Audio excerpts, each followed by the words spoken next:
Một phương mai xin chào mọi người. Một phương mai thích giảng bài hát đã thu lên One River Boy nằm đó, yeah.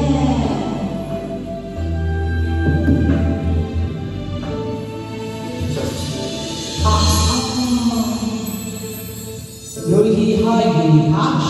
chưa quen biết nhau, quen nhau qua bài tin nói chuyện tình sao tuôn tuôn rồi nhớ thân bóng vu vơ nhìn chung một tin nhắn nhau từ chưa bao lâu từng phút chung trải qua mấy phen nhưng bây giờ đã đến thôi bước chân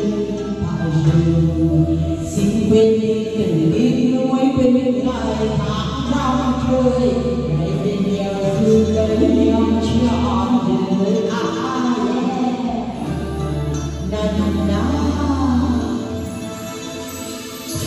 đã bên nhau một thời cũng là một chứa gian chung với chẳng một đêm đã là một chuyện nơi thưa với nhau một đời cho người ngày tháng đi vui nắng hoa đàn chim theo sầu đàn đến sau đã bên nhau cùng ngày có còn gian sao xin hãy sống thật tâm trường với nhau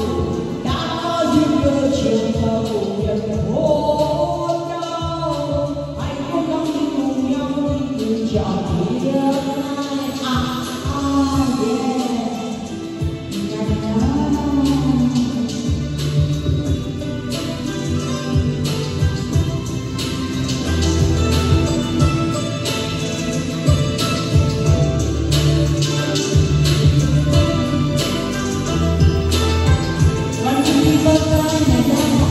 Chỉ bao